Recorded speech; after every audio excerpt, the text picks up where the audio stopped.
warahmatullahi wabarakatuh.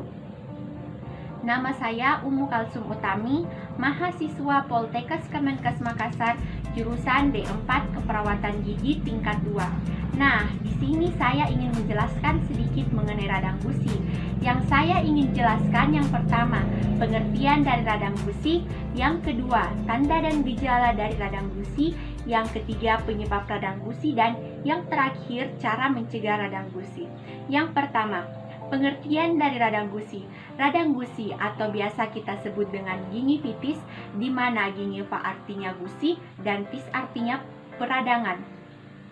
Nah, radang gusi merupakan suatu kondisi infeksi bakteri yang ditandai dengan perubahan warna dan tekstur dari gusi.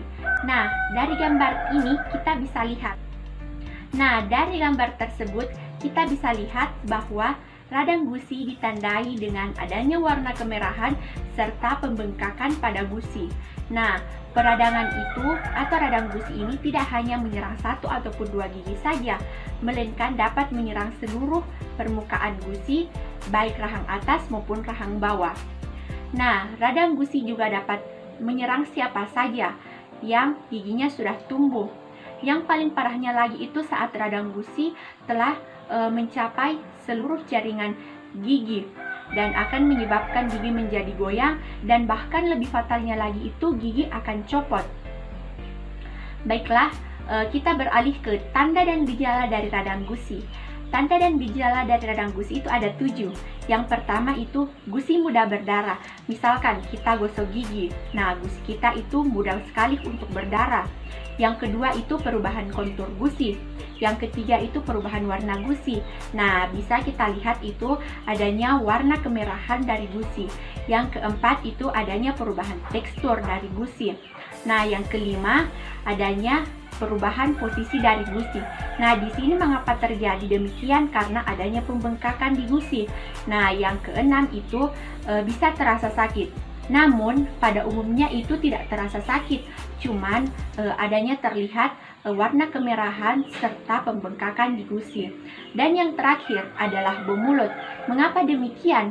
Karena di sini banyak plak, dekuman, dan karang gigi yang ada di mulut kita. Nah, selanjutnya, penyebab dari radang gusi.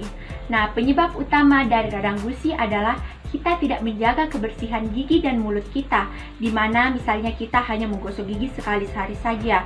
Nah, itu bisa membuat plak semakin banyak di gigi kita, dan lama-kelamaan jika tidak dibersihkan itu akan menjadi karang gigi dan berakibat akan terjadi radang gusi. Nah, faktor yang lain juga bisa kita lihat dari pengaruh hormon, perubahan hormonal. Nah, perubahan hormonal ini bisa kita lihat pada masa kehamilan dan masa pubertas. Nah, selanjutnya yaitu adanya penyakit sistemik. Nah, penyakit sistemik ini bisa kita lihat contohnya itu diabetes mellitus. Nah, selanjutnya kita beralih ke bagaimana cara mencegah dari radang gusi itu sendiri. Nah, bagaimana sih cara mencegah radang gusi itu sendiri? Nah, yang paling utama kita harus lakukan adalah kita harus menjaga kebersihan gigi dan mulut kita dengan menggosok gigi 2 kali sehari, pagi setelah sarapan dan malam sebelum tidur. Nah, kita juga harus menggosok gigi kita dengan baik dan benar.